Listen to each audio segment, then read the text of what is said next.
Uh, actually, when you say we have it's a former rugby director from the KRFU, najua kuna watu kakina wanamaiko wamekuja guns blazing because wanamaiko anga KRFU must go. Locked and loaded, Gave. Locked and loaded. What I'm actually trying to look and to achieve today is just to get. We've had opinions from me as a fan, a former player, one Mike as a fan, Ali as a fan, other former players as a fan. But I would just like today for us to have a conversation and take a look from the inside of the KRU so that we can be able to dissect and have a conversation of how we came from the highs where we were to where we are right now.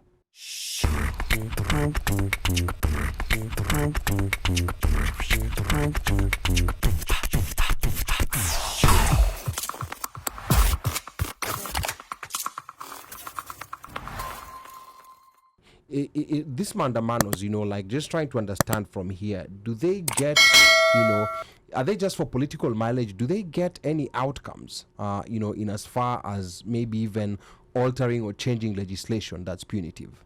Well, interesting question you've placed. Within the last 3 or 4 weeks, a bulk of the people who've been picketing are not your typical, what you'd say, people aligned to one political sort of coalition versus the other. It's actually been civil society who've been coming in. Yes. There's been a lot more vocal presence, by other, lobby groups such as the Federation of Kenya Employers, Kenya Association of Manufacturers, all of them talking towards perhaps that escalation, the potential escalation on taxation. The Kenya Association of Manufacturers talking towards the difficulty within which organizations are actually having, manufacturing organizations are having with operating in Kenya, etc. And it's actually changed the entire conversation on picketing from one political coalition against the other, having running battles to, okay, you even end up having people from a UN consortium who broke protocol and a week ago are picketing. You'd have expected them to be quite neutral. So it's giving a different sort of perspective, saying, okay, hang on, guys. We did politic maybe 12 months ago. We now need to be able to fix the country. But there's some fundamental issues we've got to be able to go around and deal with. And I know that the FKE have actually had audience with the president earlier on this month. They went to the State House.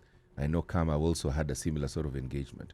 But I think the bigger bit would be, like I think Mika said it quite well, the communication big, the packaging out of it all, what is the end game is not quite clear.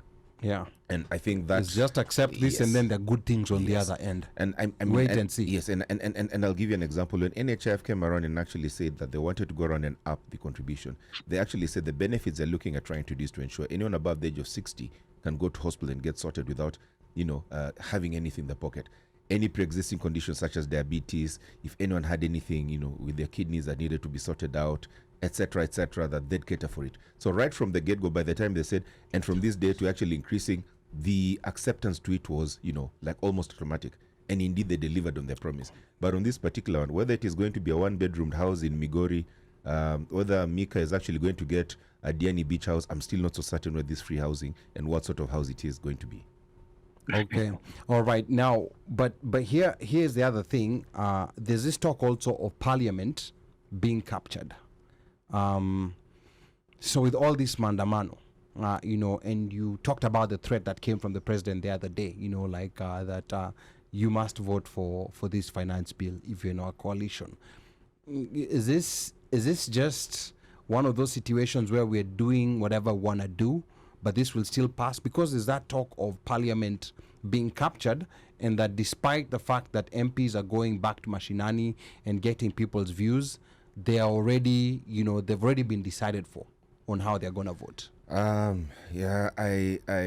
saw the comments by my president of the Republic of Kenya, which is my country, and I'm telling you, I was very saddened about it. And this came right after the fact that he, wax lyrical about how he's been able to see a lot of discourse across the country. And for him to get back and even threaten his own coalition, tell them, if you want roads in your constituency, if you want development, you'd better vote for this because this is where the money is coming from, or else we'll deal with you as someone who was a dissident, I think was quite unfortunate in my bit.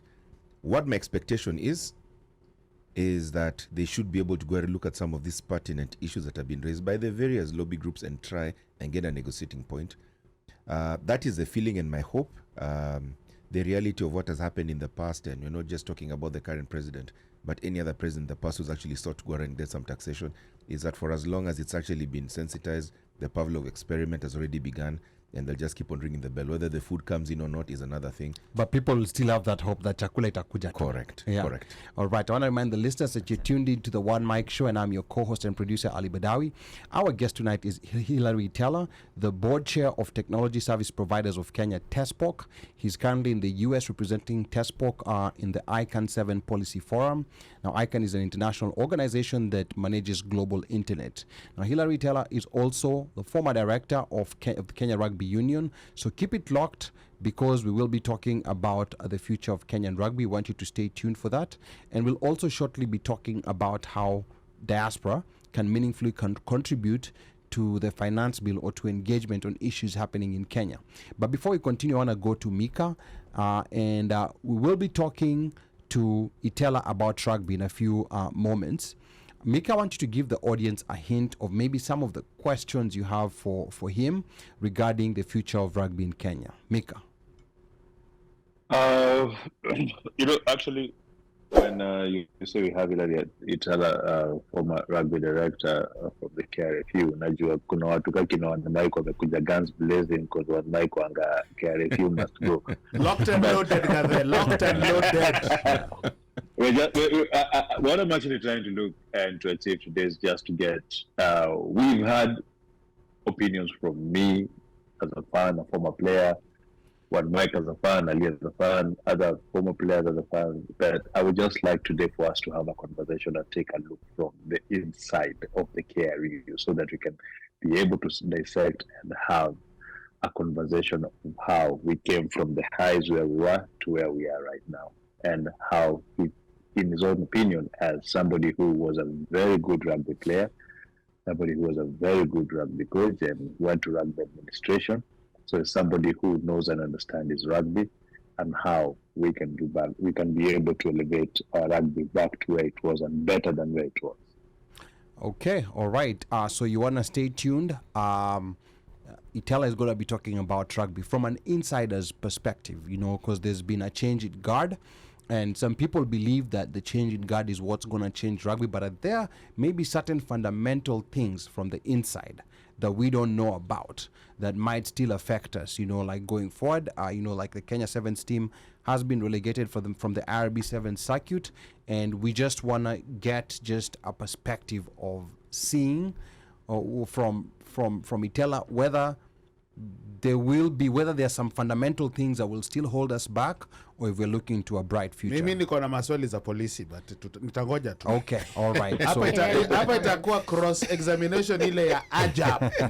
Aya, sawa. So stay tuned now, and to those listening, you can start typing your questions up so that Tila prepares for that segment. The guy who was heading KRU. Yeah, before he stepped down when we were talking all that. Yeah. Apa. Okay. Sawa. Permission to treat him as a hostile witness? My lord. Omosh. It sounds like there's something deeper than this KRU thing. I think... Maybe wanamake hiyo chuki yake ya KRU there's something in it. So today we'll know. Today we'll find out. It could be an issue between Ngong Road and Nini. Ngong Road and what? Impala and Queens both are on Ngong Road. So it's an issue between Ngong Road and Ngong Road. Ngong Road and Thika Road. Just think about it. Okay. He's trying to say Kerea Wayakiwe. Okay. Just think about it. Okay. Just think about it. Watu wa hapa Rirush na wasewa? Kangemi. Yes. Okay. Sawa. All right. I think Ruth, you wanted to read a few comments. Yeah, let me read the rest of the comments. We don't separate politics and governance. And I know when you're reading comments, sometimes you kind of have to go back to conversations we had earlier. So Emily is saying we don't separate politics and governance. His approval rating is down, loans are due, and the cost of living is high. They should reduce government expenditure and create more employment opportunities in manufacturing before the bill is made into law. Where is the money to travel all over the world coming from if the government is broke? Yeah, here's an interesting thing quickly on that comment. When the big conversation was happening on Citizen, the trade minister, Moses Kuria, was live from Brussels. No, it was Belarus. Belarus. It was Belarus. Yes. Yeah. So and don't forget, they also had a power breakfast. Oh, sorry, carry on. In Ukraine? Nagutire besha. Yeah, okay. Pesa onge. Angoa. Yeah. Pesa onge. That Ruth. Pavlovian effect makes sense. Please excuse the spelling. Don't worry, Slay. Right here, right there with you. Slay also says politics is a dirty game. It's politricks. Zane likes to call it. It's politricks. Kwame Otieno is the guy. That's Stephen JJ. Stephen saying itakulwa. This the money was saying being put aside. Tahulwa. Stephen is also asking, is it social housing or affordable housing? Screen then That's a question. Slay's asking, how can Kenya make a comeback? And then From what? that would, okay. Make Kenya great again. I mean, Maka. quite a lot. Ram style. But Quite you see, yeah. Then she does us. Rather, what will take but for you Kenya see, to make a comeback? but you see, when Slay talks about a comeback, I mean, we've talked about here, you know, when people bought five shillings could buy you a loaf of bread and milk. Correct. And this was within our lifetimes of being sent to the to the kiosk. Yes. You know, like I was talking to a cousin of mine You who know, was telling me, Omosh used to be sent with 2 shillings. yeah, shopping. For a sack of potatoes. Well, Yeah. bread. I used to buy 7 loaves, 7 milk and 2 loaves of bread. 2 shillings. And Imagine. I would be given 20 bob and come back with change. Angalia. Look at that. And that's within the life. I mean, Omosh is a bit, Uko you know, 50, 60 yeah, on the other It's- side. But I'm not extreme. I'm just saying yeah. that it was hapatu. yeah, Ilikuwa tu it's very recent. You know, like it's fairly recent. You know, in as far as you know, like I'm a young guy, and like I don't know about that. the rest I of you, thought you guys are but I can dinosaurs. remember. Ali ulikula Superloaf, now ulikula Elliot, now ulikula Siju Victory, and all of them now, you know, the That if you- super love tastes different if- today.